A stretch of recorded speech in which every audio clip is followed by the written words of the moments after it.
Hello दोस्तों। तो आपको सभी को पता है कि ये जो वीडियो रहने वाला थोड़ा सा सीरियस वीडियो रहने वाला है एसएससी सीजीएल के रिजल्ट के रिगार्डिंग। इसके अंदर कुछ चीज़ें हो सकती थी थोड़ा ठीक। सबसे पहले वीडियो को बिना किसी देरी के शुरू करते हैं। सबसे पहले जो इंपॉर्टेंट चीज़ थी कि इस बार एसएससी ने जो है लगभग 8.5 गुना के आसपास कैंडिडेट लिए। पता नहीं ऐसा क्यों किया है। और हमेशा जो है लगभग 10 कम से कम 10 गुना कैंडिडेट्स तो वो लेते ही हैं। अगर पिछली बार देखें तो लगभग 9.5 गुना के आसपास कैंडिडेट लिए थे, लेकिन इस बार उतने भी नहीं लिए गए और वैकेंसीज भी कम थी, तो कैंडिडेट्स और ज़्यादा कम हो गए उसके अकॉर्डिंग। तो इससे जो सबसे ज़्यादा नुकसान हुआ है उनको हुआ है जिनको लग रहा था कि मेरा प्री जो है वो निकल जाएगा, लेकिन उनका प्री नहीं निकला है, और जो मेंस की तैयारी कर रहे थे। और उससे भी ज़्यादा जो नुकसान हुआ है उनका हुआ है जिनका अटैम्प्ट जो है ये लास्ट अटैम्प्ट था। अब ये एक सबसे बड़ा क्वेश्चन बन जाता है कि क्या हमें एसएससी की तैयारी उनके लिए जिनका आने वाले ईयर में 2024 में लास्ट अटैम्प्ट रहने वाला है, क्या करनी चाहिए या छोड़ देनी चाहिए। काफ़ी सारे साल हो गए हैं, 2 साल हो गए, 3 साल हो गए, 4 साल हो गए उस चीज़ के रिगार्डिंग। तो एक चीज़ मैं आपको बोलना चाहूँगा कि आपको कई लोग यूट्यूब पे ये चीज़ बोलेंगे, ठीक है, किसी का मैं नाम यहाँ मेंशन नहीं करूँगा, ना ही किसी पर्सनली किसी के लिए, कि आप तैयारी करते रहिए करते रहिए करते रहिए। लेकिन मैंने मेरे वीडियोज़ में हर एक वीडियो में, आप कोई सा भी वीडियो उठा के देख लीजिए, अगर रिजल्ट के रिगार्डिंग कोई वीडियो मेरा बनाया हो, चाहे वो बैंकिंग का हो चाहे वो एसएससी के रिगार्डिंग हो, तो मैंने उसमें एक लाइन ज़रूर बोली है आपको हमेशा कि जो वैकेंसीज़ होती है वो आप देखेंगे 5,000 7,000। अगर आप बैंकिंग की बात करें तो 5-6 हज़ार 7,000 के आसपास वैकेंसीज़ होती हैं। एसएससी की बात करें तो 7-8 हज़ार के आसपास वैकेंसीज़ होती हैं, ठीक है। एमटीएस और सीएचएसएल में इससे भी कम होती हैं। तो अगर वैकेंसीज़ की बात करें तो इतनी सी वैकेंसीज होती है और फॉर्म भरने वाले बहुत सारे होते हैं, लाखों की संख्या में कैंडिडेट जो है फॉर्म भरते हैं। और मैंने हमेशा ये चीज़ बोली है कि आप अंधे बन के इस चीज़ को बिल्कुल मत फॉलो कीजिए कि सिलेक्शन सबका होएगा। आपको पता है प्रैक्टिकल सी चीज़ें हैं, और मैं चाहता हूँ आप इस चीज़ को एक्सेप्ट करें कि बहुत कम नंबर ऑफ़ वैकेंसीज़ होती है। हर बार मैं ये चीज़ बोलता हूँ, और बहुत कम संख्या में जो है कैंडिडेट सेलेक्टेड होते हैं, और उनकी कंपैरिजन में बहुत ज़्यादा संख्या में कैंडिडेट जो हैं सेलेक्टेड नहीं होते हैं। इसी चीज़ को लेके मैं एक और चीज़ के थ्रू आपको ये चीज़ समझाना चाहूँगा। यूपीएससी को लेकर काफ़ी आप देखेंगे कि आजकल पिछले कुछ सालों से यूपीएससी को लेकर यूट्यूब पे बहुत बड़ा ट्रेंड सा बन गया है कि यूपीएससी के वीडियोस, एंट्री के वीडियोस, आईएएस के, ये सब चीज़ें निकलती रहती है। तो आपको एक चीज़ मैं यहाँ पे बोलना चाहूँगा कि कुछ ही लोग होते हैं जो आईएएस बनते हैं, बहुत थोड़े से लोग आईएएस बनते हैं, और बहुत उससे थोड़े से ज़्यादा लोग जो है यूपीएससी क्लियर कर पाते हैं। तो ये चीज़ मैं आपको बोलना चाहूँगा। बाकी जितनी भी आप देखते हैं कि आईएएस के बाद ये मिल जाएगा, वो मिल जाएगा, ये सारी चीज़ें हो जाएगी आपके साथ में, ऐसे लाइफ बदल जाएगी, आप ये चीज़ भी देखिए कि कितने सारे कैंडिडेट्स होते हैं जो सिलेक्टेड नहीं होते हैं, जो अपने साल पूरी तरह से लगा चुके होते हैं। फाइनेंशियल कैपिटल, जितना भी उनके पास पैसा होता है, नहीं होता है। उनके पेरेंट्स, उनके फैमिली वाले जिस भी तरह से उनको सपोर्ट करते हैं। इसी तरह से मैं एसएससी की बात करूँगा कि इतने सारे साल जिनको काफ़ी सारे ईयर्स हो चुके हो, और तो इस चीज़ के रिगार्डिंग आप थोड़ा सा एक्सेप्टेंस लाइए अपने अंदर की। बहुत मैं आपको प्रैक्टिकल ये चीज़ बोलना चाहूँगा कि ये चीज़ गलत थी ऑब्वियसली कि 8.5 गुना के आसपास ही कैंडिडेट्स लिए गए। 10 गुना के आसपास कैंडिडेट्स लिए जा सकते थे। तो जिनको लग रहा था कि उनका मेंस का रिज़ल्ट, उनको मेंस देने का मौका मिलेगा, प्री का रिज़ल्ट निकल जाएगा उनको मौका मिलता। लेकिन अब ऐसा नहीं हो पाया है, क्योंकि आपको पता है कट ऑफ जो है 150 के आसपास गई है अनरिजर्व्ड कैटेगरी की, और ये बहुत one of the highest cut off से अभी तक सीजीएल की, अगर एसएससी सीजीएल की बात करें तो। और इसके अंदर आप देखेंगे कि कट ऑफ इतना हाई जाने के 2 सबसे बड़े कारण हैं जो पर्सनली मुझे हमेशा से कभी नहीं पसंद रहे हैं। एक तो नॉर्मलाइजेशन, क्योंकि नॉर्मलाइजेशन होता है तो एसएससी कितना भी कोशिश कर ले, जो है नॉर्मलाइजेशन उनका ठीक तरह से, पता नहीं किस तरह से वो नॉर्मलाइजेशन करते हैं, और कट ऑफ इतनी ज़्यादा हाई हो जाती है कि जिनको लग रहा होता है कि हमारा सिलेक्शन हो जाएगा, या जो ऑलरेडी पहली बारी प्री निकाल चुके होते हैं, उनका भी कई बारी सिलेक्शन नहीं होता। और इस बार भी काफ़ी ये चीज़ देखने को मिली है, जिनका 2022 में सिलेक्शन हुआ है उनका प्री जो है नहीं निकला इस बार, और ये चीज़ काफ़ी लोगों के साथ हुई है। तो एक तो ये चीज़ है कि नॉर्मलाइजेशन की वजह से इतनी ज़्यादा हाई कट ऑफ गई है।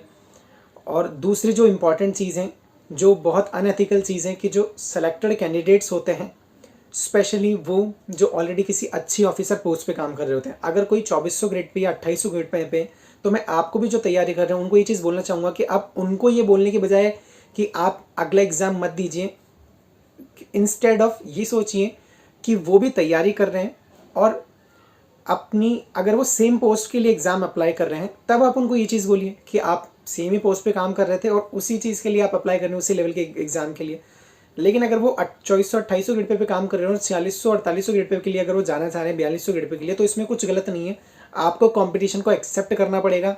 जिन भी कैंडिडेट्स के लिए, स्पेशली ये बात उनके लिए जिनका एक अटेम्प्ट हो चुका है या जो 2024 के अंदर फ्रेश एग्जाम देंगे सीजीएल का या बैंकिंग का या कोई सा भी गवर्नमेंट एग्जाम, क्योंकि ये भी आजकल बहुत चल रहा है कि हर जगह मैं कमेंट सेक्शन में देखता हूँ कि लोग बाग बोल रहे होते हैं कि आपकी ऑलरेडी किसी को भी, जो भी सिलेक्टेड कैंडिडेट होता है, कोई भी अगर आपको वीडियो के थ्रू कुछ समझाना चाह रहा होता है, आपकी हेल्प करना चाह रहा होता है, तो उसको ये चीज़ आप बोल रहे होते हैं कि आप वीडियो मत, आप एग्जामिनेशंस मत दीजिए, ये मत दीजिए। अगर वो सेम लेवल के एग्जामिनेशन को दे रहा है तो आप उसे ये चीज़ बोलिए, लेकिन अगर वो अपना जो लेवल है वो अच्छी अपॉर्चुनिटी के लिए जा रहा है, वो हायर ग्रेड पे के लिए जा रहा है, तो आप कंपटीशन को एक्सेप्ट कीजिए और आप उन्हें पीछे छोड़ने का सोचिए।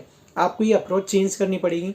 तो ये दो जो चीज़ें थी, एक तो जो सिलेक्टेड कैंडिडेट्स जिनका ऑलरेडी अगर सिलेक्शन हो रखा है अच्छी पोस्ट पे ऑलरेडी, जो 4200, 4600 या 4800 ग्रेड पे हैं, ऑफिसर ग्रेड पे, और अगर वो इस एग्जामिनेशन को दे रहे हैं, ठीक है, बिना किसी मेजर रीज़न के, कि कोई मेजर रीज़न हो उनका एग्जामिनेशन देने का, सिर्फ एग्ज़ाम का लेवल देखने के लिए, किसी भी रीज़न से अगर वो एग्जामिनेशन दे रहे हैं और क्लियर कर रहे हैं और किसी एक जने की सीट वेस्ट कर रहे हैं, तो ये बहुत गलत बात है। उस वजह से भी एक ऐसा देखने को मिला है। तो ये दो चीज़ें हुई है।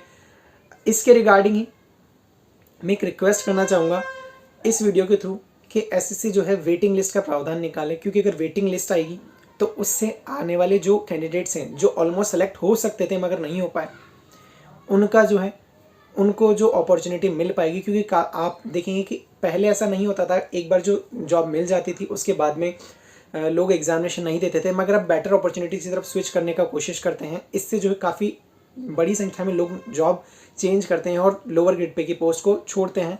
तो इस चीज़ से उनका फ़ायदा होएगा जिनको जो कुछ थोड़े से मार्क्स से रह गए हैं, उन लोगों का, उन एस्पायरेंट्स का काफ़ी फ़ायदा होएगा।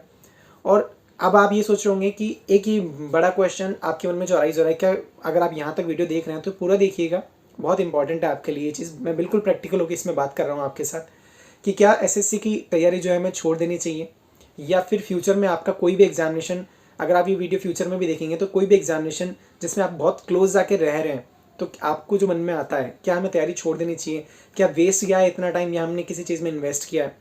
तो देखिए, मैं आपको एक चीज़ बोलूँगा कि ये चीज़ का आंसर जो है सिर्फ आप खुद दे सकते हैं। अगर आपके पास लास्ट अटैम्प्ट है नेक्स्ट ईयर, आपके मन में दिमाग में है कि यार मुझे छोड़ देना चाहिए कि यार अब तक नहीं हुआ है, इस बार तो प्री भी नहीं हुआ, तो नेक्स्ट बार एग्जामिनेशन कैसे निकलेगा। तो इस चीज़ के रिगार्डिंग का आंसर आप खुद को खुद दीजिए। क्या आप एक साल के अंदर कंपटीशन को एक्सेप्ट करके, कंपटीशन को पीछे छोड़ के क्या आपने एक सीट ले पाएंगे? आप सिर्फ खुद इस चीज़ का जवाब दे सकते हैं। और अगर आपको लगता है कि नहीं यार मुझे छोड़ देनी चाहिए, बहुत ज़्यादा समय हो गया है, तो आपका ये डिसीजन सिर्फ खुद का होना चाहिए।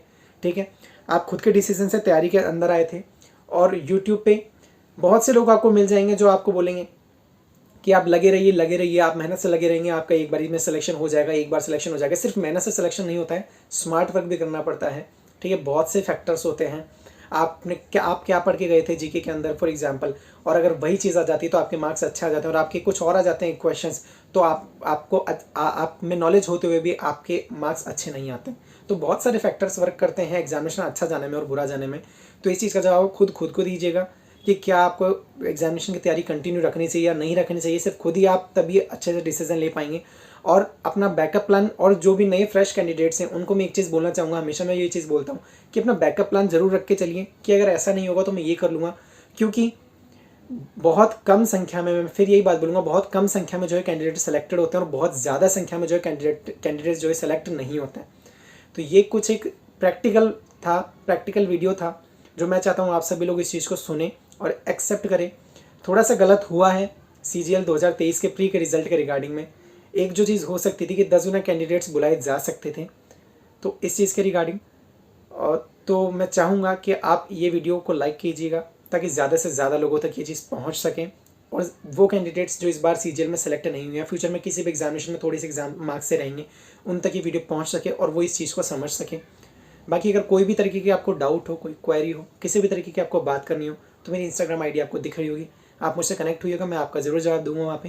या फिर कमेंट बॉक्स में भी आप मुझसे जो भी पूछना हो, किसी भी चीज़ के रिगार्डिंग, किसी भी तरह से आपको जो भी बात करनी हो, आप वहाँ पे मुझसे कमेंट कर सकते हैं, मैं उसका जवाब दे दूँगा। या मेरी Instagram ID पे कनेक्ट होइएगा, मैं आपसे ज़रूर बात करूँगा।